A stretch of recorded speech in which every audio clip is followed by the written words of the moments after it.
పరిశుద్ధ గ్రంథంలో నుండి హెచ్చరిక అని ఏమాత్రమును నేను చెప్పను, కానీ కొన్ని దేవుడు మనకు అనుగ్రహిస్తున్న మాటలను మనము ధ్యానించుకొని మనకు మనమే పరీక్షించుకొని వాక్యానుసారంగా జీవించడానికి ప్రయత్నిస్తాం. ఫిలిప్పీలకు రాసిన పత్రిక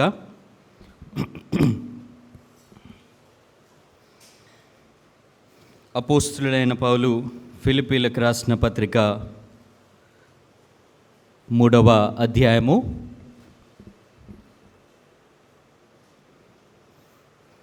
12 నుండి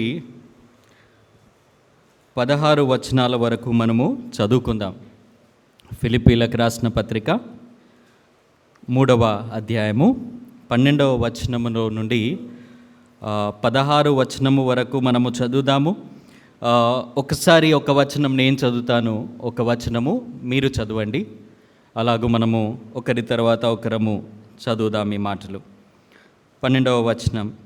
ఇదివరకే నేను గెలిచితినైనను, ఇదివరకే సంపూర్ణ సిద్ధి పొందితినైనను నేను అనుకొనటలేదు, కానీ నేను దేని నిమిత్తము క్రీస్తు యేసు చేత పట్టబడితినో దానిని పట్టుకొనవలెనని పరిగెత్తుచున్నాను.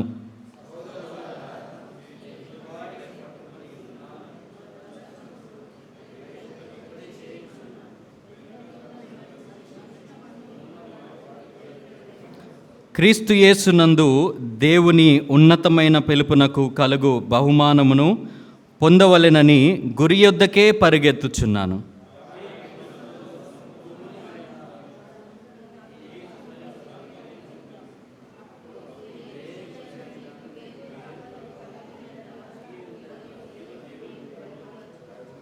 అయినను ఇప్పటి వరకు మనకు లభించిన దానిని బట్టి క్రమముగా నడుచుకొందుము. దేవుడి మాటలు దీవించునుగాక. ప్రార్థన చేసుకుందాం. మహోన్నతుడా, మహాగణుడమైన గొప్ప దేవ, మీకు స్తోత్రాలు తండ్రి. మరి ఒక్కసారి నాయన మీ పాదాల యొద్దకు చేరే కృపనిచ్చావు, మీకు వందనాలు నాయన. ఇంతవరకు బిడ్డలను చక్కగా నాయన వారి స్వరాలనెత్తి పాడే కృపనిచ్చినందుకు నువ్వు స్తోత్రాలు తండ్రి. కొంత సమయము నాయన మీ వాక్యాన్ని ధ్యానించినట్టుగా ప్రభా మీ ఆత్మతో నింపండి తండ్రి. నాయన నేను నిష్ప్రయోజకుడును నాయన. నా మాటలు, నా జ్ఞానము, నా తలంపులు దేవా ఏమాత్రమును సరిపోవు తండ్రి. నాయన అయోగ్యుడను అయినప్పటికీ నాయన మీరు నిలబెట్టుకున్నారు, మీకు స్తోత్రాలు నాయన. మీ ఆత్మతో నింపండి, మీ మాటలను మాకందరికీ వినిపించండి దేవా. వాక్యము ద్వారానే కదా నాయన మేము మా నడతలను సరిచేసుకుంటామని సెలవిచ్చిన దేవా తండ్రి. నాయన ఈ వాక్యము మీరు మాతో మాట్లాడుతుండగా నాయన తండ్రి మేమందరము మమ్మను మేము పరీక్షించుకొని నాయన అందులో నాయన మీకు ఇష్టానుసారంగా, మీ చిత్తానుసారంగా ఈ లోకమునకు జ్యోతులుగా వెలుగుటకు నాయన ప్రతి ఒక్కరిని నాయన పురికొల్పించి వాడుకోమని ప్రార్థిస్తూ నాయన నన్ను మరింతగా బలపరచండి, మాటలను దయచేయమని ప్రార్థిస్తూ మా రక్షకుడును విమోచకుడైన యేసుక్రీస్తు యొక్క శక్తిగల నామములో ప్రార్థించి వేడుకుంటున్నాము తండ్రి, ఆమేన్. ఫిలిప్పీలకు రాసిన ఈ పత్రికలో నుండి మనము కొన్ని మాటలను కొంతసేపు మనము జ్ఞాపకము లేదా ధ్యానించుకుందాం. క్రైస్తవ విశ్వాసంలోనికి మనము వచ్చినప్పుడు, అంటే ప్రభు అయిన యేసు క్రీస్తులో మనము ఆయన రక్తములో కడగబడిన ఆనాటి నుండి ఇంతవరకు మనము వచ్చిన ఆ సమయంలో మనము ఎదిగిన ఆ ఎదుగుదలను మనము పరీక్షించుకుందాం. లెట్స్ ఎవ్రీవన్, మనమందరము మనకు మనమే పరీక్షించుకుందాం. మనము క్రైస్తవ జీవితంలో ఎలా ఎదుగుతున్నాం, how we are progressing. Progress card ప్రతి ఒక్కరికి వస్తుంది కదా. గతసారి నేను ఈ మాటలు చెప్పినట్టు నాకు జ్ఞాపకం ఉంది. పిల్లలకైతే ప్రోగ్రెస్ కార్డు ఉంటుంది, వారు ఎలా ప్రతి తరగతిలో ఎలా చేసుకుంటూ ముందుకు పోయారో, 10వ తరగతి 12వ తరగతిలో వచ్చే ఆ మార్క్స్ని బట్టి వారికి ముందు కాలేజెస్ ఉంటాయి. ఆ కాలేజెస్లో ఎలా చదువుకుంటారో దానిని బట్టి ముందు ఉద్యోగాలు ఉంటాయి. ఆ ఉద్యోగాలలో కూడా ఇవాల్యుయేషన్ ఉంటుంది. మీరు ఎలా చేస్తున్నారు, ఎదుగుతున్నారా, అంతే ఉంటున్నారా అనే ప్రతి పరీక్ష ఈ లోకంలో జరుగుతుంది. అయితే దేవుని సన్నిధిలో దేవుడు మనలను ఆయన రక్తంలో కడిగిన మనలము ఆయన ఏర్పరచుకున్నప్పుడు మేము మలాడ్ ప్రాంతంలో మన సంఘ పెద్దలు ఈ మాటలను ఈ క్రమంగా అక్కడ వినిపిస్తున్నారు. ఆయన యొక్క పిలుపును, ఆయన యొక్క ఏర్పాటును, ఈ మాటలను వినిపించుచున్నప్పుడు నాకు మనసులో వచ్చిన మాట ఏంటంటే, ఆయన పిలుపు పరిశుద్ధమైనది, ఉన్నతమైనది, శ్రేష్టమైనది. ఆ పిలుపులో మనలను పిలుచుకున్నాడు. అంతేకాదు ఆయన మనలను యాజక సమూహములో, ఆయన రాజ్యములో ఏర్పరచుకున్నాడు. హీ హాజ్ చూజన్ అస్. ఇంకొక మాట ఏం చెప్పాడంటే, చాలామందిని పిలుచుకున్నాడు కానీ అందులో కొందరినే ఏర్పరచుకున్నాడు. ఈ మాట నా మనసులో ఉండిపోయింది. ఆ ఉన్నతమైన పిలుపు, ఆ ఏర్పాటు, పరలోక సంబంధమైన ఆ పిలుపు, ఆ ఏర్పాటులో దేవుడు మనలను పిలుచుకున్నప్పుడు, మనము ఆ ప్రోగ్రెస్ కార్డ్ని మనము వేసుకున్నప్పుడు మనం ఎలా జీవిస్తున్నాం? ఎదుగుదల ఉందా? నేను మా పాప యొక్క ప్రోగ్రెస్ కార్డ్ చూసి అందులో ఏదైనా బి లేదా సి లేదా ఏదైనా వచ్చినప్పుడు నాకు చాలా బాధేస్తుంది. అయ్యో, ఇంతగా చదివించినప్పుడు కూడా వీళ్ళు ఇంకా బాగా ఎందుకు చదువుకోవట్లేదని మనసులో ప్రతిసారి అనిపించేది. దేవుడు కూడా అలానే బాధపడుతున్నాడేమో అనే ఆలోచన కూడా నా మదిలోకి వచ్చింది. మనం ఎంతగా ఈ లోకంలో ఉన్న వాటి కొరకు ప్రయాసపడుతూ అందులో ఎదగాలి, అందులోనే మనము మరింతగా ఫలించాలి అని అనుకుంటాము. కానీ విశ్వాసంలోనికి వచ్చిన ఆ సమయం నుండి మనము ఎదగాలని మన దేవుడు అలానే కోరుచున్నాడు. కొన్ని మాటలను మనం ఈ వచనంలో నుండి, ఈ 12 నుండి 16 వచనాల్లో నుండి మనము చదివిన ఈ వాక్యములో నుండే మనము కొన్ని తలంపులను జ్ఞాపకం చేసుకుందాం. క్రైస్తవ జీవితంలో దేవుని బిడ్డలంగా దేవుడు మనలను ఏర్పరచుకున్న నాటి నుండి ఆ జీవితాన్ని జీవిస్తున్న మనము ఎలా ఎదగాలో, మేబీ చాలామంది అది చేస్తూ ఉండొచ్చు. మనలో చాలా వయసు గలవారు, మరి విశేషంగా ఆత్మీయ జీవితంలో మరింతగా ఎదిగిన వారు ఉన్నారు. అయినప్పటికీ దేవుడు నాకు అనుగ్రహించిన కొన్ని మాటలు పలకాలని, లేదా దేవుని తలంపులు మీ ముందు పెట్టాలని దేవుడు నిలబెట్టుకున్నాడు. ఈ వచనాలలో నుండి మనము కొన్ని మాటలను జ్ఞాపకం చేసుకుందాం. ఒకసారి ఒక సంఘములో ఒక వృద్ధురాలని చెప్పలేము కానీ మేబీ తను 55-56 సంవత్సరాలుగా ఉంటూ తనకొక 26 సంవత్సరాల ఒక కొడుకున్నాడు. తను మానసికంగా ఎదగలేదు, శారీరకంగా ఎదగలేక పాపము తను మోయలేక మోస్తూ సంఘానికి తీసుకొచ్చేదంట.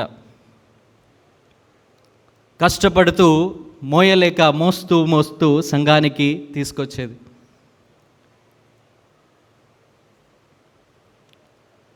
ఆమెకు పుట్టినప్పుడే, ఆ పిల్లోడు పుట్టినప్పుడే తన భర్త చనిపోయాడు. మరలా తిరిగి తను వివాహం చేసుకోలేదు. ఎందుకంటే ఆ పిల్లోడు మానసికంగా ఎదగలేని స్థితి, శారీరకంగా కూడా అంతంత మాత్రమే సరిగా ఎదగలేని స్థితి. మరలా వచ్చిన తను ఎలా తను చూసుకుంటాడో అన్న ఆ బాధతో తను ఆ వివాహము చేసుకునక ఆ పిల్లోని తనే పెంచుతూ ఉంది. సంఘానికి తీసుకొచ్చింది, సంఘంలో కూర్చుంది. మధ్యాహ్నము కాలమైనప్పుడు ఆహారము తనకు తినిపించింది. ఆ తర్వాత మరలా ఇంకో కూడికలో కూడా తను అలానే ఉంది. అయితే మధ్యలో కొందరు ఉంటారు కదా, ఆ పాపం ఆ పిల్లోడు అక్కడ కూర్చున్నాడు. తన చుట్టూ ఉన్న వారందరూ తన బుగ్గను ఇలా చేస్తూ, హేళన చేస్తూ, నవ్వులాట చేస్తూ ఉంటుండగా ఆ పిల్లోడు కూడా దానిని ఆనందిస్తూ నవ్వుతూ ఉన్నాడు. కానీ ఆ తల్లికి తనను చూసినప్పుడల్లా ఒక బాధ. ఈ ఉదాహరణ నేను ఎందుకు చెప్తున్నానంటే, 2 ప్రశ్నలు ఇక్కడ మన మనసులోనికి రావాలి. ఆ పిల్లోని ద్వారా, ఆ చిన్న బాబు ద్వారా తన తల్లికిని అలాగే బయట ఉన్న వారికి ఎలా తను కనిపిస్తున్నాడని. బయట ఉన్న వారికేమో తను ఒక రకమైన హేళన లేదా నవ్వులాటుగా కనిపిస్తూ, కానీ తల్లికైతే తనను చూసినప్పుడల్లా తనలో ప్రేమ ఉంది కాబట్టి ఇన్ని సంవత్సరాలు మోస్తూ తను ఇంత దూరము తీసుకొచ్చింది. కానీ తనను చూసినప్పుడల్లా ఎదుగుదల లేని పరిస్థితిని చూసినప్పుడు తన మనసులో కలిగే బాధ. రెండు మాటలను మనము మన మనసులో ఉన్నప్పుడు, దేవుని యందు మనము అలానే కనిపిస్తున్నామా? దేవుడు మనలను చూసినప్పుడు ఏ ఎదుగుదల లేకుండా అలానే దేవుని నమ్ముకున్న నాటి నుండి నేటి వరకు తండ్రి అయిన దేవుణ్ణి మనము ఏడిపించే వారంగానే ఉన్నామా? బాధపరిచే వారంగానే ఉన్నామా? లేదా బయట వారికి హేళనకరంగా మనం ఉన్నామా? రెండు మాటలను మనము మన మనసులో ఉంచుకొని ఈ వచనాలను మనము జ్ఞాపకం చేసుకుందాం. దేవుని పిల్లలంగా మనము ఉండాలంటే మనము అభివృద్ధి చెందాలి. దేవుని పిల్లలంగా ఉండాలంటే మనము అభివృద్ధి చెందాలి. కొన్ని మాటలు ఎఫెసీలకు రాసిన పత్రిక పౌలు భక్తుడు ఇక్కడ ఎదుగుదల గురించి ఒక మాటను చెప్తాడు. ఎఫెసీలకు రాసిన పత్రిక 4వ అధ్యాయము 15వ వచనంలో ఇక్కడ ఒక మాటను మనము చదువుదాము. ప్రేమ కలిగి సత్యము చెప్పుచు క్రీస్తు వలె ఉండుటకు మనం అన్ని విషయములలో ఎదుగుదము. ఎలా ఎదగాలంట? ప్రేమ కలిగి సత్యము చెప్పుచు క్రీస్తు వలె నుండుటకు మనం అన్ని విషయంలో ఎదగాలి. అలాగే పేతురు రాసిన 2వ పత్రిక 3వ అధ్యాయము 18వ వచనంలో కూడా ఒక మాటను మనము చూస్తాం. 3వ అధ్యాయము 18వ వచనము. మన ప్రభువును రక్షకుడైన యేసు క్రీస్తు అనుగ్రహించు కృపయందును జ్ఞానమందును అభివృద్ధి పొందుడి. ఆయనకు ఇప్పుడును యుగాంత దినము వరకును మహిమ కలుగునుగాక. ఆమేన్. ఏం చేయాలంటే అభివృద్ధి పొందాలి. ఎందులో? క్రీస్తు అనుగ్రహించు కృపనందును జ్ఞానమునందును మనము అభివృద్ధి పొందాలి. ఈరోజు మనము క్రైస్తవులము అంటున్నారు, కానీ మనలో ఎదుగుదల లేకుండా మనము చూస్తాం. అది వాస్తవమే. ఎంత మనము పరీక్షించుకుందాం.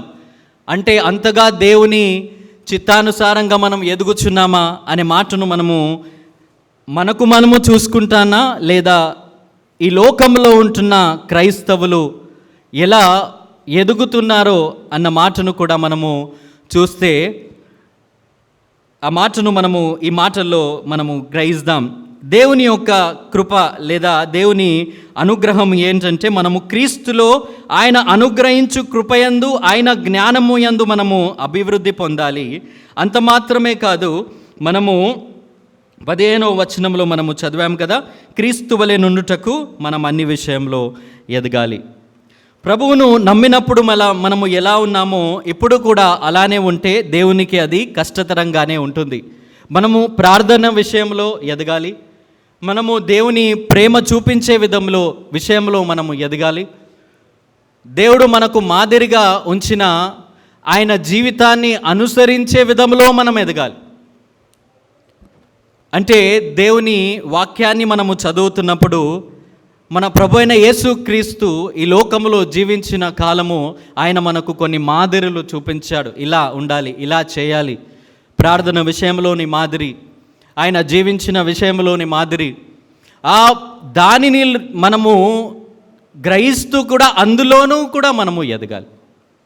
చాలాసార్లు మనము మన ప్రార్థనలైనా మన వాక్య ధ్యానాలైనా ఏటి విషయంలోనైనా మనము ఎలా ప్రార్థన ముందు చేశామో అలానే కొనసాగిస్తూ వస్తున్నాం. అది మనము పరీక్షించుకోవాలి. అలానే ఉన్నామా, లేదా మనము మన ప్రార్థనలో ఎదుగుదలను మనము చూస్తున్నామా? మనము చదివే వాక్యములో దేవుడు మనతో మాట్లాడే దాంట్లో మనము దేవుని యొక్క కృపను మనము అనుగ్రహించుచు మనము ఎదుగుచున్నామా?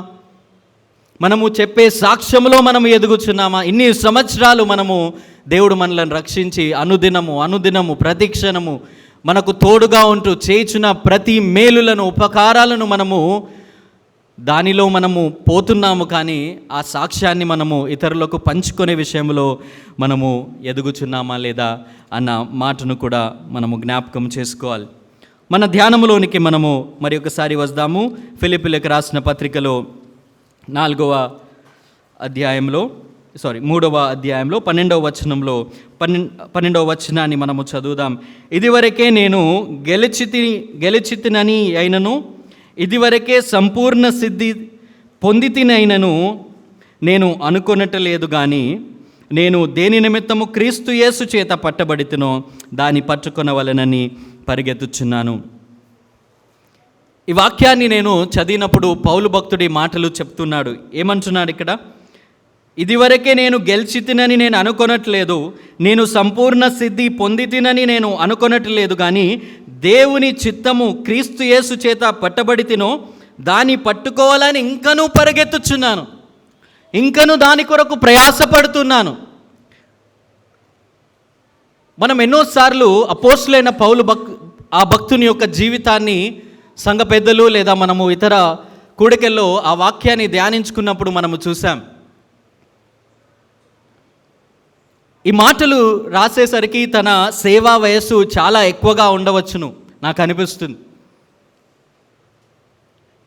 ఇంకా తన యొక్క జీవితాన్ని మనము జ్ఞాపకం చేసుకున్నప్పుడు ఎన్నో రకాలుగా బైబిల్లో తనను గురించి రాసింది. ఆయన అపోస్తులుడిగా ఉన్నాడు, ఆయన సువార్తికునిగా ఉన్నాడు, ఆయన సంఘ స్థాపకునిగా కూడా ఉన్నాడు. ఎన్నో సంఘాలను స్థాపిస్తూ, సంఘాలలో సువార్తను అందిస్తూ, సంఘాలను నిర్మించిన వాడుగా మనము చూస్తాం. ఆయన కాపరిగా కూడా ఉన్నాడు. ఆయన చాలామందికి చక్కని బోధను కూడా అందిస్తూ బోధకుడుగా కూడా ఉన్నాడు. అంత మాత్రమే కాదు, ఆయన ఆధ్యాత్మికమైన విషయాలను చెప్పుతూ ఆయన ఒక నాయకుడిగా కూడా మనము పరిశుద్ధ గ్రంథంలో అపోస్తులైన పౌలు గురించి మనము చూడగలుగుతాం. తిమోతిని ఆయన బలపరుస్తూ ఒక నాయకుడిగా మనం తనను అక్కడ చూస్తాం. అయితే నేను చెప్పవలసిన మాట, పౌలు తన యొక్క సేవా జీవితము అంతగా విస్తారంగా ఉన్నప్పుడు కూడా, ఇన్ని రకాలుగా దేవుని యందు పరిచారకుడిగా కూడా ఉండగా, ఆయన ఈ మాటలు చెప్తూ చాలా ఆశ్చర్యం కలిగించింది. ఏమంటున్నాడు? నేను గెలిచితినని నేను ఎన్నడూ అనుకొనట్లేదు, కానీ నేను సంపూర్ణంగా సిద్ధి పొందితినని నేను అనుకొనట్లేదు. దీంట్లో ఏం చూస్తున్నాము? అసంతృప్తిని మనము చూస్తున్నాం, డిస్సాటిస్ఫాక్షన్. దీన్ని తప్పుగా మనం అర్థం చేసుకోకూడదు.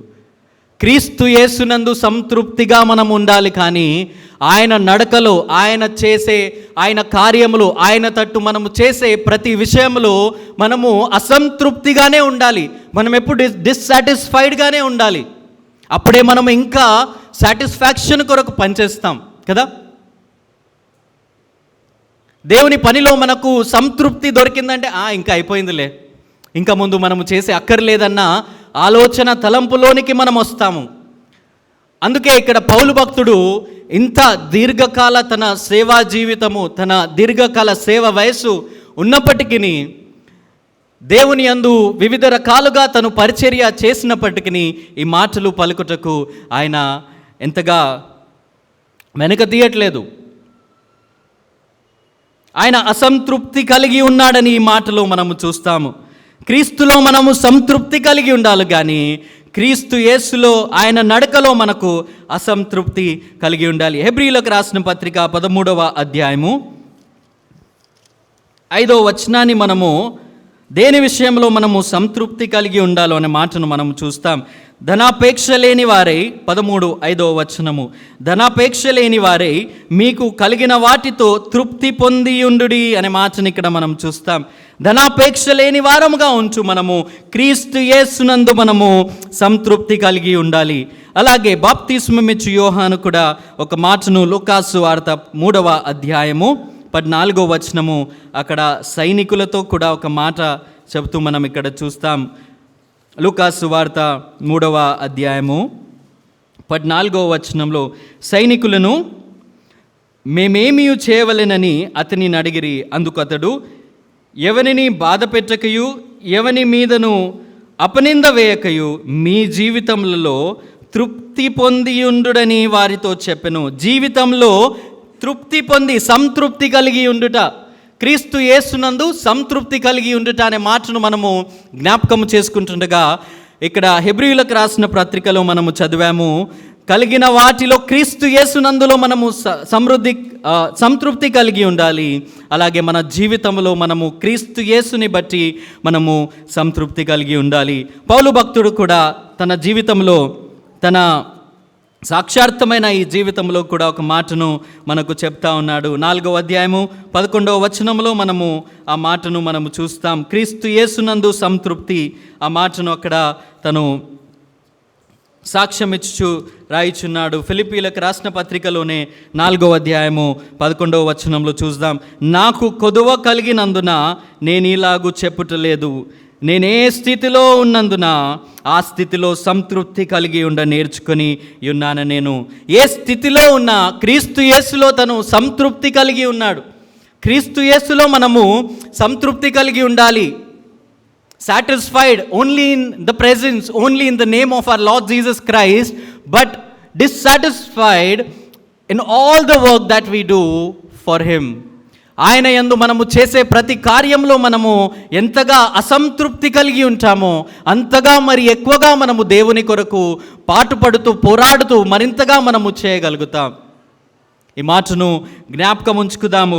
పౌలు భక్తుడైతే ఇక్కడ ఏమంటున్నాడంటే, ప్రతి విషయంలో ఏ స్థితిలో సంతృప్తి కలిగి అన్ని స్థితులలో నేను సంతృప్తి కలిగి ఉండుట నేర్చుకున్నాను అని చెప్తున్నాడు. 12వ వచనంలో, దీన స్థితిలో నేనెరుగుదును, సంపన్న స్థితిలో నేనెరుగుదును, ప్రతి విషయంలో అన్ని కార్యములోనూ కడుపు నిండి ఉండుటకును, ఆకలిగొని ఉండుటకును, సమృద్ధి కలిగి ఉండుటకును, లేమిలో ఉండుటకును కూడా నేను నేర్చుకొని ఉన్నాను. ప్రతి విషయంలో దేవుని యందు, క్రీస్తు యేసునందు తను సంతృప్తి కలిగి ఉండుట మనము చూస్తున్నాము. 3వ అధ్యాయంలో 12వ వచనంలో మనము చూసాము, క్రైస్తవ నడకలో మనకు అసంతృప్తి ఉండాలి. అసంతృప్తి ఉంటేనే కదా మనము ఇంకను దేవుని కొరకు ఆయన పని కొరకు మనము ప్రయాసపడతాము. చాలామంది అయితే క్రైస్తవుల్లో అయితే నాది ఇంతే, this is what I can do for Christ అని ఆ లెవెల్లోకి చేరిపోయి ఐఎమ్ సాటిస్ఫైడ్ అనే మాటలోనికి వచ్చేస్తారు. కానీ పౌలు లాంటి ఇంత పెద్ద భక్తుడే ఇంత దేవుని సేవలో ఉండి దేవుని పరిచర్యను చేసి అపోస్తులుడిగా ఎంచబడి దేవుని ప్రత్యక్షతను తను ప్రత్యక్షంగా పొందాడు. అలాంటి వాడే ఇక్కడ ఏమంటున్నాడంటే, నేను గెలిచితునని నేను ఎన్నడూ అనుకొనలేదు. భక్తిలో మనము సంతృప్తి పొందాము అని అనుకున్న రోజే that's the end of a Christian life. అలా అనుకోవాలి మనం. ఒక క్రైస్తవుని యొక్క జీవితంలో కామాలే ఉండాలి, కానీ ఎందుకంటే కామా తర్వాత వీఆర్ కంటిన్యూయింగ్ ద స్టేట్మెంట్. కామాలే ఉండాలి కానీ ఫుల్ స్టాప్ ఉండకూడదు. ఆ ఫుల్ స్టాప్ ఉందంటే అది మన భక్తి జీవితానికి అది ఆగిపోయినట్టుగా మనం అక్కడ చూస్తాం. ఇక్కడ 12వ వచనంలో, 3వ అధ్యాయము 12వ వచనంలో మనము చదువుకున్న మాటల్లో మనము కొన్ని ధ్యానించుకుందాం. పౌలు ఇక్కడ అంటున్నాడు, నేను ఎరగవలసింది చాలా ఉంది, నేను గెలవవలసింది చాలా ఉంది. వచనాలలో మనము చదువుదాం. ఇదివరకే నేను గెలిచి తినైనను, ఇదివరకే సంపూర్ణ సిద్ధి పొంది తినైనను నేను అనుకొనట్లేదు, కానీ నేను దేని నిమిత్తము క్రీస్తు యేసు చేత పట్టబడితునో దాన్ని పట్టుకొనవలనని పరిగెత్తుచున్నాను.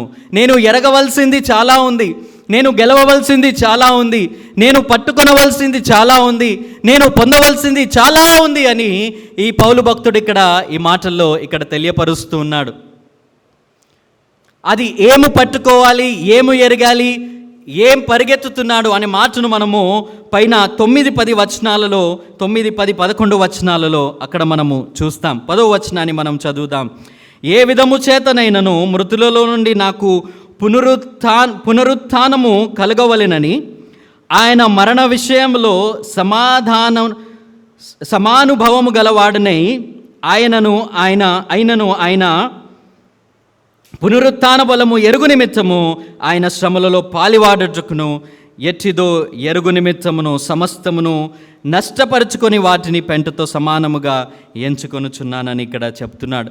శ్రమలో పాలివాడు అగుటకు నిమిత్తము ఆయన ప్రయాసపడుతున్నాడు. ఇక్కడ చూస్తున్నాం కదా, ఏ నిమిత్తము ఆయన దేవుణ్ణి ఎరగవలసి ఉంది అని ఇక్కడ చెప్తున్నాడు.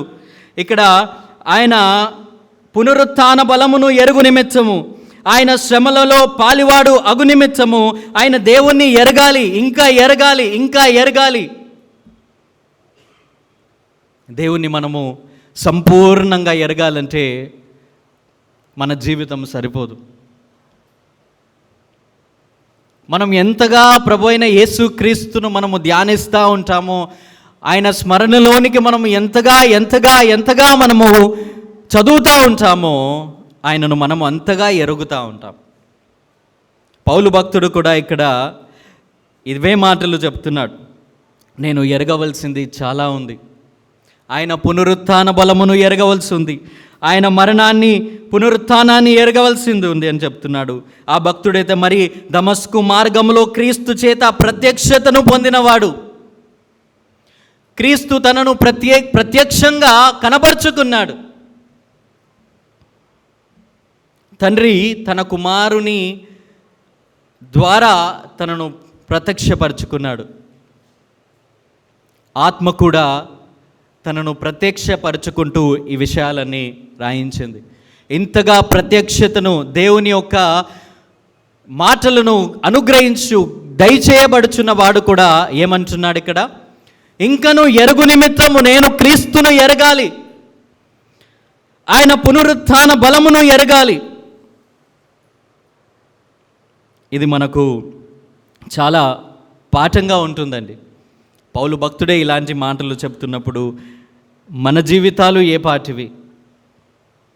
అంతగా దేవుని కొరకు శ్రమపడి కష్టపడి చేసిన ఆ భక్తుడే ఈ మాటలను పలుకుచున్నాడు. నేను ఇంకనూ దేవుని ఎరగవలసింది చాలా ఉంది, నేను గెలవవలసింది చాలా ఉందన్నాడు, నేను పట్టుకొనవలసింది చాలా ఉందన్నాడు, నేను పొందవలసింది చాలా ఉంది అనే మాట కూడా ఇక్కడ తెలియపరుస్తున్నాడు. ఇది మొదటి మాటగా మనము మన మనసులో ఉంచుకుందాం. అసంతృప్తి కలిగి ఉండుట. క్రైస్తవ జీవితంలో మనము ఎదగాలంటే, దేవుడు మనకు అనుగ్రహించిన రక్షణలో మనం ఇంకను బలపడుతూ ముందుకు సాగిపోవాలంటే మనము క్రీస్తులో సంతృప్తి కలిగి ఉండాలి. We should be satisfied in lord Jesus Christ, but we should be dissatisfied in the work that we are doing, so that we can do more and more and more towards him. దేవుని యందు మనము, ఆయన యందు ఆధ్యాత్మికంగా మనము ఎదగాలంటే మనము ఆయన కార్యాలందు మనము అసంతృప్తి కలిగి ఉన్నప్పుడే మరింతగా మనము పాటుపడుతూ మనము దేవుని కొరకు పని చేయగలుగుతాం. రెండవ మాటను మనము జ్ఞాపకం చేసుకుందాం. 3వ అధ్యాయంలోనే 13వ వచనాన్ని మనము చదువుదాం. మరి అందరూ మనసులో పెట్టుకోండి. మొదటి మాట ఏంటది? అసంతృప్తి, డిస్సాటిస్ఫాక్షన్. రెండవ మాట 13వ వచనం, సహోదరులారా, నేను ఇదివరకే పట్టుకొని ఉన్నానని తలంచుకొనక, అయితే ఒక్కటి చేయుచున్నాను, వెనుక ఉన్నవి మరిచి ముందున్న వాటి కొరకే వేగిరపడుచు అని మన మాటను చూస్తున్నాం. ఇక్కడ ఈ మాటను చదివినప్పుడు అయితే ఒక్కటి చేయుచున్నాను అనే మాటను మనము జ్ఞాపకం చేసుకుందాం. He is doing one thing. ఒక్కటి చేయుచున్నాడు, ఒక దిశలో, ఒక డైరెక్షన్లో తను నడవాలని కోరుచున్నాడు. మొదటిగా అసంతృప్తి కలిగి ఆయన కార్యములో ఉండాలని కోరుకుంటున్నాడు. రెండవదిగా ఆయన ఒక్క ధ్యానము కలిగి ఉండాలని కోరుకుంటున్నాడు. అసలు దేవుని సంకల్పము ఏంటి, ఆ ఒక్కటి ఏంటి అని మనము మన జీవితంలో ఈ ఆధ్యాత్మిక ఎదుగుదలలో మనము ప్రశ్నించుకోవాలి. అపోస్తులైన పౌలైతే జీవితంలో దేని కొరకు ఆ ఒక్కటి ఏంటిది అని మనము జ్ఞాపకము చేసుకుంటే అపోస్తుల కార్యముల గ్రంథంలో 9వ అధ్యాయము 15వ వచనంలో మనము చూద్దాం. అందుకు ప్రభువు 9వ అధ్యాయము 15వ వచనం, అందుకు ప్రభువు నీవు వెళ్ళుము, అన్యజనుల ఎదుటను రాజుల ఎదుటను ఇశ్రాయేలుల ఎదుటను నా నామము భరించుటకు ఇతడు నేను ఏర్పరచుకొనిన సాధనమై ఉన్నాడు. ఇతడు నా నామము కొరకు ఎన్ని శ్రమలను అనుభవించవలెనో నేను ఇతనికి చూపుదనని అతనితో చెప్పెను. ఇతనికి ఒకటి గురి కలిగి ఉన్నాడు, ఒక దిశ కలిగి ఉన్నాడు. దేవుని ఎందుకు తనను ఏర్పరచుకున్నాడు, దేవుడు తనను ఎందుకు పట్టుకొని ఉన్నాడు అనే మాటను ఆ ఒక్కటి ఏంటి అని మనం ఇక్కడ చూస్తే ఆయన దేవుడే తనకు చెప్తూ నీవు వెళ్ళుము, అన్యజనుల ఎదుట రాజుల ఎదుట ఇశ్రాయేలుల ఎదుటను ఆయన నామమును భరించాలి. ఇతడు నేను ఏర్పరచుకొని సాధనమై ఉన్నాడు. ఆయన ఇశ్రాయేలీల మధ్యను అన్యజనుల మధ్యను రాజుల ఎదుటను ఆయన సువార్తను పంచనై ఉంటున్న ఆ గురి కలిగి ఉన్నాడు, ఆ ఒక్కటి కలిగి ఉన్నాడు. అయితే మనము ఆ ఒక్కటి ఏమి కలిగి ఉన్నామో మనము పరీక్షించుకుందాం.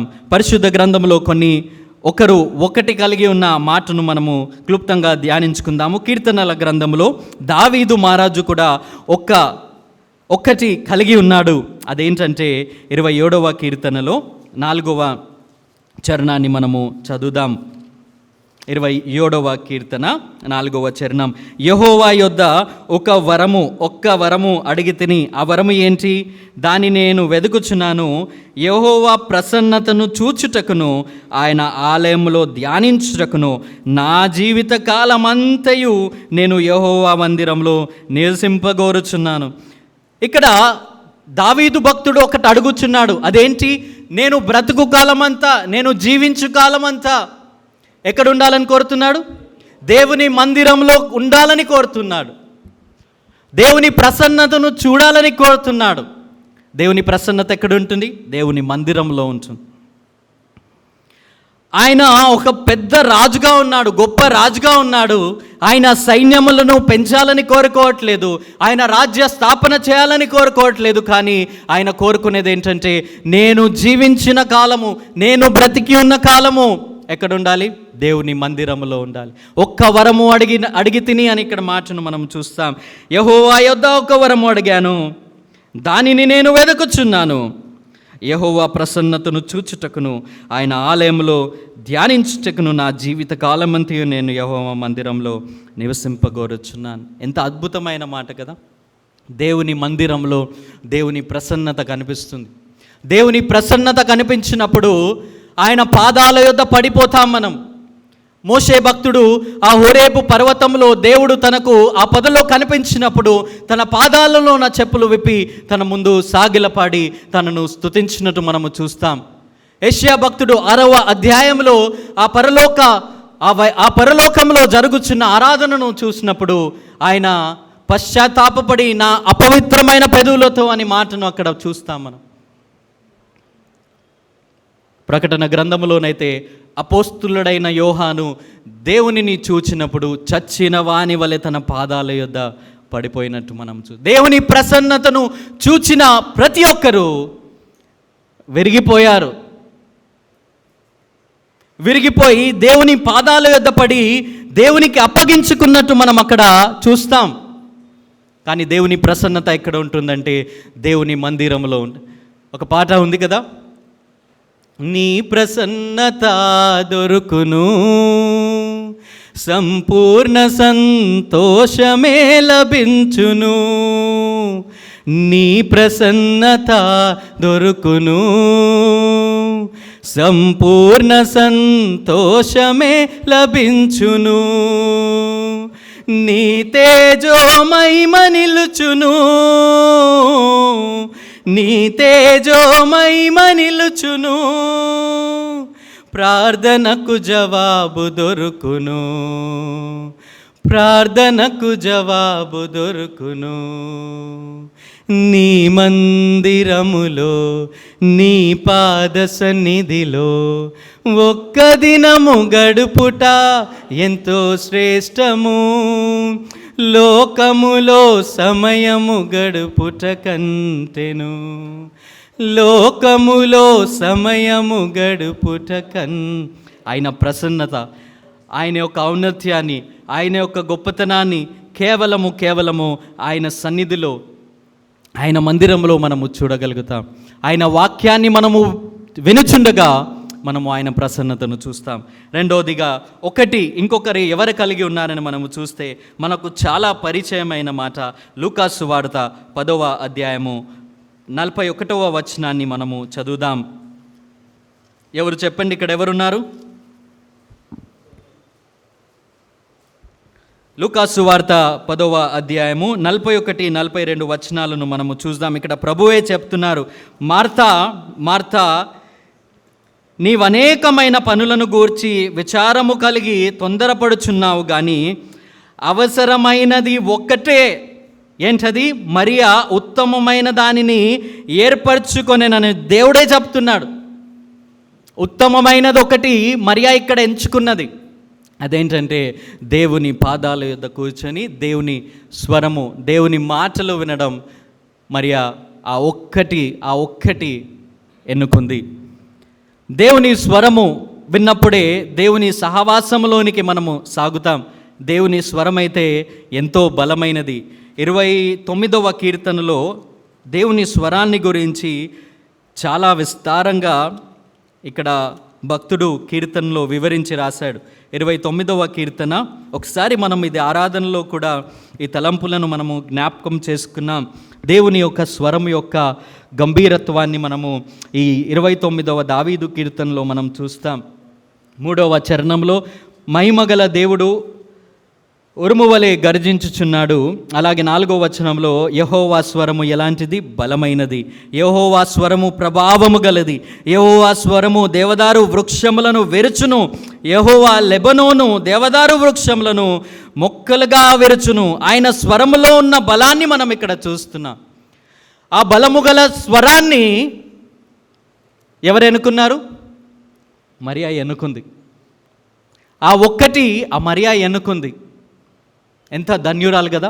మార్తా అయితే విస్తారమైన పనులను ఎన్నుకుంది, కానీ ఇక్కడ మరియా అయితే ఆ ఒక్కటి కూడా దేవుడే ఎంత వివరించి దీన్ని రాయించాడంటే అవసరమైనది ఒక్కటి. It is required. అదేంటి? దేవుని స్వరము వినుట. ఆ స్వరము ఎలాంటి స్వరము? బలమైన స్వరము, శక్తి కలిగిన స్వరము. ఆ స్వరములో ఉన్న గంభీరత్వము ఎలాంటంటే దేవదారు వృక్షములను కూడా విరిచే ఆ స్వరము కలిగి ఉన్న స్వరం అది. అలాగే యోహాను సువార్తలో కూడా ఒకడున్నాడు. మనము తిప్పడానికి సమయం లేదు, కానీ యోహాను సువార్త 9వ అధ్యాయము 25వ వచనంలో వాడు పుట్టి గుడ్డివాడిగా ఉండి దేవుని కృపను పొంది అంధకారములో నుండి స్వస్థత పొందినట్టు మనము చూస్తాం.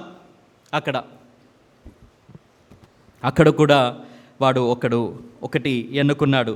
మీరు వీలైనప్పుడు దానిని చూడండి. మనం ముందుకు సాగిపోదాము. మరి ఒక మాటను దేవుని యందు ఆధ్యాత్మిక జీవితంలో ఎదగవలసిన 2 మాటలను మనము చూసాము. మొదటి మాట ఏంటి? అసంతృప్తి కలిగి ఉండాలి. దేవునిలో కాదు, దేవుని కార్యాలు చేసే ఆ విధానంలో మనము అసంతృప్తి కలిగి ఉండాలి. రెండవది ఆ ఒకటి కలిగి ఉండాలి, ఒక ధ్యాస కలిగి ఉండాలి. మనం దేవుని పట్ల ఒక ధ్యానము కలిగి ఉండాలి. దావీదు మహారాజుని గురించి మనము చూసాం. తన ఒక ధ్యానం ఏంటంటే నేను దేవుని మందిరంలో నా జీవిత కాలం అంతా నేను ఉండాలి. మనము మరియా జీవితంలో కూడా ఇక్కడ చూసాము. తను ఏం చేస్తుంది? దేవుని స్వరము వినాలన్న ఆ శ్రేష్టమైన ఒకటి కలిగి ఉంది. ఇంకొక మాటను చూసి మనము క్లుప్తంగా ముగించుకుందాము. మన ధ్యానంలోనికే ఫిలిప్పీలకు రాసిన పత్రిక 13వ వచనంలోనికి మరి ఒకసారి ఆ మాటను చదువుదాం. అయితే ఒకటి చేయుచున్నాను, వెనుక ఉన్నవి మరిచి ముందున్న వాటి కొరకే వేగిరపడుచున్నాను. వెనుక ఉన్నవి మరిచి ముందున్న వాటినే నేను వేగిరపడుచున్నానన్నాడు. ఒక డైరెక్షన్లో తను నడుస్తున్నాడు, ముందున్న వాటినే చూస్తున్నాడు. ఒక ఎగ్జాంపుల్ నేను ఇస్తాను ఇక్కడ. కారుకి ముందు ఒక పెద్ద ఏముంటుంది, విండ్షీల్డ్ ఉంటుంది కదా. అది అంత పెద్ద అద్దం దేనికి ఉంటుంది, ముందు చూడ్డానికి ఉంటుంది. ఒక చిన్న అద్దం ఉందా, లేదు కదా, పెద్ద అద్దం ఉంది దేనికి, ముందు చూడ్డానికి. అలాగే కారులో ఒక చిన్న అద్దం కూడా ఉంటుంది, ఏం చూడ్డానికి, వెనక చూడ్డానికి.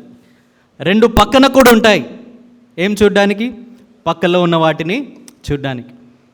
అయితే ఒకసారి మనం ఆలోచిద్దాం.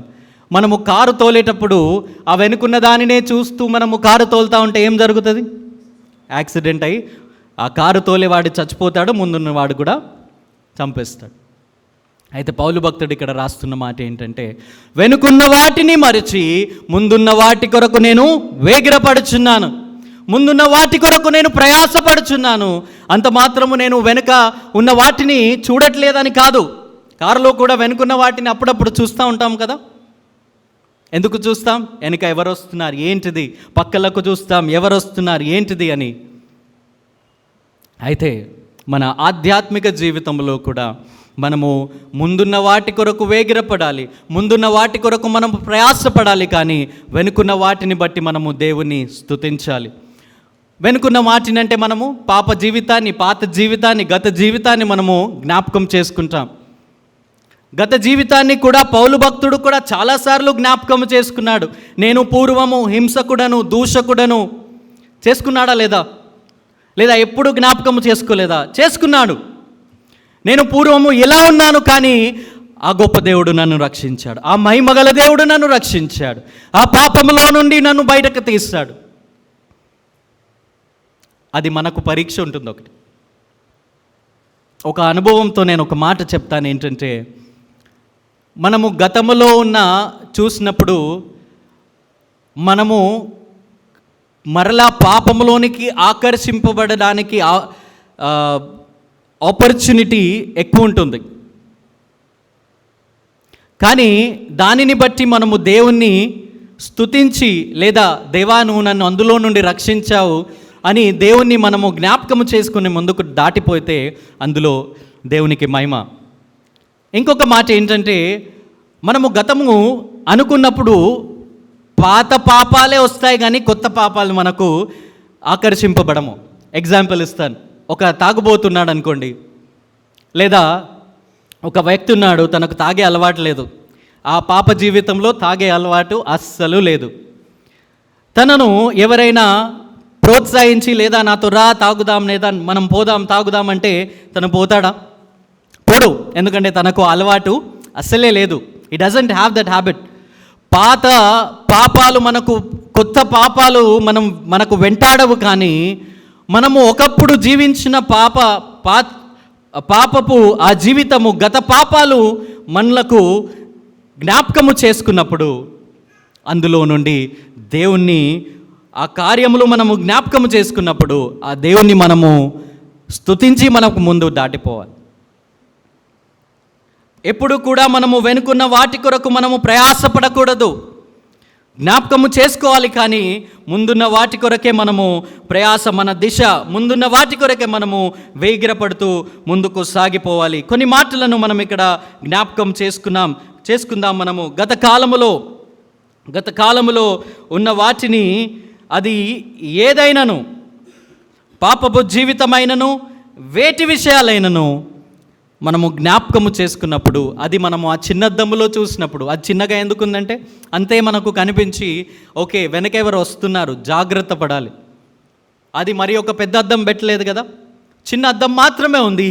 వెనుకున్న ఆ గతాన్ని చూసి మనము దానిని బట్టి, దేవా నేను ఒకప్పుడు ఇలా ఉన్నాను, దేవా నేను ఒకప్పుడు ఇలా జీవించాను, నా బ్రతుకు ఇలా ఉండింది, కానీ నీ ప్రేమ, నీ కృప, ఆయన యొక్క మహోన్నతమైన ఆయన ప్రేమను మనము జ్ఞాపకము చేసుకోవడానికే పౌలు భక్తుడు కూడా అలానే చేశాడు. నేను ఇలా ఉన్నాను, నేను అది చేశాను, నేను ఇది చేశాను, కానీ ఆ దేవుని ప్రేమ నన్ను పట్టుకుంది, ఆ దమస్సు మార్గంలో నన్ను పట్టుకుంది. దేవుడు నాకు ప్రత్యక్షతనిచ్చాడు, ఆయన అపోస్తులుడిగా చేసుకున్నాడు, ఆయన బిడ్డగా తనను మార్చుకొని గొప్ప కార్యాలను చేశాడు. ముందున్న వాటి కొరకు మనము వేగిరపడుతూ గతంలో ఉన్న మన ప్రతి జీవితాన్ని మనము విడిచివేసుకుని మనము ముందుకు సాగిపోవాలి. ఇక్కడ ఫిలిప్పు పత్రికలో కూడా భక్తుడు అదే రాస్తున్నాడు. అయితే ఒకటి చేయుచున్నాను, ఆ ఒక్కటి మనము జ్ఞాపకం చేసుకున్నాం. మూడవ మాట మనకు వెనుక ఉన్నవి మరచి అనే మాటను చూస్తూ ఇక్కడ కింద ఒక అంకె పెట్టి కూడా ఒక మాటను పెట్టాడు. ఇక్కడ లక్ష్య పెట్టక, వెనుక ఉన్నవి లక్ష్య పెట్టకూడదు, మర్చిపోకూడదు అని రాయలేదు కదా. లక్ష్య పెట్టకూడదు, అది ఉంటుంది, కానీ దానిని బట్టి మనము దేవుణ్ణి స్తుతించి ముందుకు సాగిపోవాలన్న ఈ మాటను మనం ఇక్కడ జ్ఞాపకం చేసుకుంటున్నాం. వెనుక ఉన్నవి మర్చి ముందున్న వాటి కొరకు వేగిరపడాలి. ముందున్న వాటి కొరకే, పైనున్న వాటి కొరకు మనము చూడాలి. ఇక్కడ హెబ్రీయులకు రాసిన పత్రిక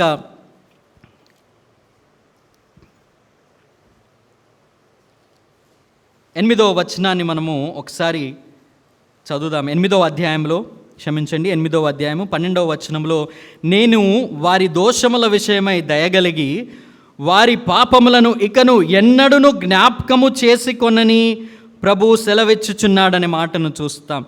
దేవుడే ఎన్నడూ మన పాపాలను జ్ఞాపకము చేసుకోలేదు, దానికి ప్రతీకారాన్ని చెల్లించలేదు. ఒక్కసారి చెల్లించాడు. మనము చేసిన పాపాలు, మన పాత జీవితము, అంధకార జీవితము, దాని నిమిత్తము ప్రభువు ఆ కలువరిశిలువలో బలియాగమై ఆయన రక్తాన్ని ధారపోశాడు. ఆయన అమూల్యమైన నిర్దోషమైన రక్తాన్ని మన కొరకు చిందించాడు. ఆ రక్తంలో మనలను కడిగాడు. ఆయన మనల పాపములను క్షమించాడు. అయితే ప్రతిసారి మనము అయ్యో నేను అలా పాపం చేశాను, అదే బాగుండేది, పాపం చేశాను, అది బాగుండింది, ఆ జీవితం బాగుండింది అని ఆ ఆలోచనలు, ఆ జ్ఞాపకాలు ఏమాత్రమును రాకుండా ఇక్కడ దేవుడే సెలవిస్తున్నాడు. ఏమంటున్నాడంటే, నేను వారి దోషముల విషయమై దయగలిగి వారి పాపములను ఇకను ఎన్నడను జ్ఞాపకము చేసుకున్నాను. ఎన్నడూ దేవుడే జ్ఞాపకము చేసుకున్నాడు, మనం ఎందుకు జ్ఞాపకము చేసుకున్నాం? ఆ మాటలను మనము జ్ఞాపకం ఉంచుకొని ముందు సాగిపోదాం. ఇంకొక మాట ఇక్కడ ఆఖరి వచనంలో 16వ వచనంలో ఉంటుంది, అది చదివి మాత్రం మనం ముందుకు వెళ్ళిపోదాం. 16వ వచనంలో, అయినను ఇప్పటి వరకు మనకు లభించిన దానిని బట్టియే క్రమముగా నడుచుకుందుము. చెప్పండి, 4 మాటలను మనము చూసాం. 4వ మాట క్రమముగా నడుచుకొనుట. ఆధ్యాత్మికంగా మనము స్పిరిచువలీ మనము దేవుని యందు ఎదగాలి అంటే మొట్టమొదటి ఏం కలిగి ఉండాలి? అసంతృప్తి కలిగి ఉండాలి. దేవుని యందు సంతృప్తి, దేవుని కార్యాల యొద్ద మనము అసంతృప్తి కలిగి ఉన్నప్పుడు మరి మనము ఇంకా అందులో పాలుపడుతూ దేవుని కొరకు మనము సాక్షులుగా బ్రతకగలుగుతాం. రెండవది మనం ఏం జ్ఞాపకం చేసుకున్నామంటే ఒక ధ్యాస ఉండాలి. ఏం చేయాలి దేవుని కొరకు? దేవుని సన్నిధిలో మోకాలు వేసి, దేవా నేను ఏమి, నాకు దావీదు మహారాజు అన్నాడు కదా, ఒక వరము అడిగాడు. ఏంటి? దేవుని మందిరంలో తన జీవిత కాలం అంతా ఉండాలన్నాడు. మరియా కూడా ఒక వరము ఒకటి అడిగింది. అదేంటంటే దేవుని స్వరము. అయితే మనము ఏం అడుగుతున్నాం? అయితే ఆ జీవితం మనకుందా? దేవుని యొద్ద ఒక్కటి మనము ఉన్నాయన్నీ చేస్తాము, కానీ ఆ ఒక్కటి చేయలేకపోతున్నాం. పౌలు భక్తునికి ఒకటి ఉంది, అదేంటంటే అన్యజనుల మధ్యలో అక్కడ ఉంటున్న రాజులకును ఇశ్రాయేలు ప్రజలకును ఆయన సువార్తను దేవుని చూపించవలసిన ఆ బాధ్యత, ఆ పరుగులో పరిగెత్తుతూ ఉన్నాడు. ఆ పరిగెత్తుచు ఇక్కడ ఏమంటున్నాడంటే, నా పరుగు ఇంకా ముగించలేదని కూడా ఇక్కడ చెబుతున్నాడు. ఇంకా పరిగెత్తుచున్నాను అనే మాట 12వ వచనంలో ఉంటుంది. 3వ మాటను మనము చూసాము, వెనుకున్న వాటిని మర్చి ముందు వాటికి వేగిరపడాలి. ముందున్న వాటిని చూడాలి. మన జీవితంలో దేవుడు మనకు అనుగ్రహించిన రక్షణలో ముందుకు సాగిపోతూ ఈ విషయాలలో ఎదుగుతూ దేవునికి ఇష్టానుసారంగా మనం బ్రతకాలి. ఆ ప్రోగ్రెస్ కార్డ్ ఎప్పుడు మనము మన దగ్గర పెట్టుకోవాలి, ఇతరులకు చూపెట్టుకోవడానికి కాదు, కానీ మనము ఎలా ఎదుగుతున్నాం. దేవుడు తన యొక్క తీర్పు దినాన మనలను తీర్పు తీర్చే దినాన ఎలా మనలను చూస్తాడో అది మనము ఇక్కడ మనము పరీక్షించుకొని ఆ యోగ్యతలోనికి రావడానికి ఎంతైనా ఉపయోగకరంగా ఉంటుంది. 4వ మాటను మనము ఏం చూసామంటే, మనము క్రమంగా నడుచుకోవాలి. దీనిని మనం ఇంకా వివరంగా మనము ధ్యానించుకోలేము, కానీ మనము క్రమంగా దేవుని నామములో మనము నడుచుకుంటూ ఆయనకి ఇష్టలుగా బ్రతుకుదాం. దేవుని మాటలు దీవించునుగాక. ప్రార్థించుకుందాం. మహాగణుడా, స్తోత్రం తండ్రి. నాయన, ఇంతవరకు మీ కృపలో మమ్మల్ని భద్రపరిచినందుకును స్తోత్రాలు నాయన. దేవా, మీ ఆత్మతో నింపి కావలసిన మాటలను మీరు మాకు అనుగ్రహించినందుకును వందనాలు తండ్రి. నాయన, మేము ఎలా జీవిస్తున్నాము నాయన దేవా, రక్షించబడిన నాటి నుండి నేటి వరకు ప్రభువా తండ్రి, మేము ఆధ్యాత్మిక జీవితంలో ఎదుగుతున్నామా లేదా నాయన, మీకు ఇష్టంగా బ్రతుకుతున్నామా లేదా అనే మాటలను మీరు మాకు వినిపించారు. మీకు స్తోత్రాలు తండ్రి. నాయన, మీరు కార్యాన్ని జరిగించండి తండ్రి. మమ్మల్ని మేము పరీక్షించుకొని తండ్రి నాయన, మేము చేసే ప్రతి కార్యంలో అసంతృప్తి కలిగి కేవలము క్రీస్తు యేసులోనే మేము సంతృప్తి కలిగి జీవించుటకును మీ ఆత్మ సహాయాన్ని దయచేయండి తండ్రి. ఒక గురి దిశలో నాయన ఒక ధ్యాస కలిగి మేము జీవించుటకును ప్రభా మీరు కృపను అనుగ్రహించండి నాయన. ప్రభా, ఒక వరం అడిగాడు దావీదు మహారాజు నాయన, తన జీవిత కాలమంతా ప్రభువా మందిరంలో ఉండాలని కోరుకున్నాడు, కృపను అనుగ్రహించాడు. మేము కూడా నాయన ఒక్క వరము, మీ మాటలు నాయన, మీ ప్రసన్నత చూసే ఆ మనసును మీరు మాకు అనుగ్రహించండి, ఆ ధ్యానాన్ని మీరు మాకు అనుగ్రహించండి. ఇలా ప్రతి మాటను మీరు మా మనసులో ఉంచినందుకు స్తోత్రాలు నాయన. మాట్లాడిన నేను నిష్ప్రయోజకుడును నాయన, మీ సిలువ చాటున మరుగుపరచమని ప్రార్థిస్తున్నాను. కేవలము మీ మాటలు నాయన ప్రతి ఒక్కరి హృదయంలో మీరు ఉంచినందుకు స్తోత్రాలు చెల్లిస్తూ నాయన, ఇంతవరకు ఈ కోడికలో మీరు తోడై ఉన్నందుకు వందనాలు. ముగించుకొని వెలుచుంటుండగా ప్రభా మా ప్రయాణాల్లో మీరు తోడై ఉండండి నాయన. వాతావరణ అనుకూలతలను దయచేయండి ప్రభా. ప్రతి ఒక్కరికి మంచి ఆరోగ్యాలను దయచేయండి. వారమంతా మీ కృపలో భద్రపరచండి నాయన. మీకు ఇష్టంగా జీవించుటకును, లోకంలో నుండి ప్రత్యేకంగా ఉండుటకును మీ ఆత్మ సహాయాన్ని దయచేసి మీరే దీవించి ఆశీర్వదించమని ప్రార్థిస్తూ మా రక్షకుడు, మా విమోచకుడు యేసుక్రీస్తు యొక్క ఘనమైన శక్తిగల నామంలో ప్రార్థించి వేడుకుంటున్నాము తండ్రి. ఆమేన్. పరిశుద్ధముగా అనుకూలముగా జీవయాగమై నిలిచెదా, పరిశుద్ధముగా అనుకూలముగా జీవయాగమై నిలిచెదా, సిలువ మోసి సేవ చేయా యేసులోనే కదులుతా, సిలువ మోసి సేవ చేయా యేసులోనే కదులుతా, దిన దినంబు యేసుకు దగ్గరగా చేరుతా, అనుక్షణంబు యేసునేనా మదిలో కోరుతా,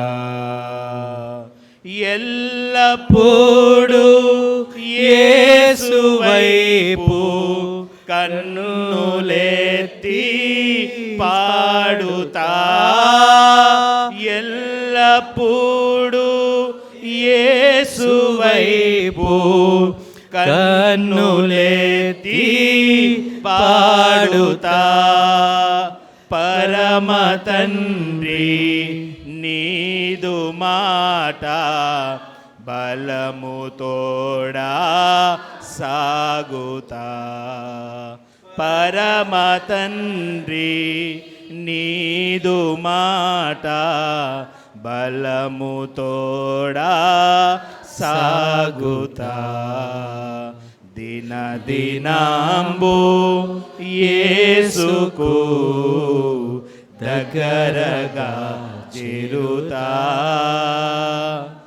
అనుక్షణంబు యేసునేనా మదిలో కోరుతా. అందరికీ వందనాలండి. ఈరోజు స్నాక్స్ మన సహోదరుడు ప్రవీణ్ ద్వారా ఇవ్వబడుతుంది. తనను బట్టి దేవుణ్ణి స్తుతిస్తున్నాం. అందరికీ వందనాలు.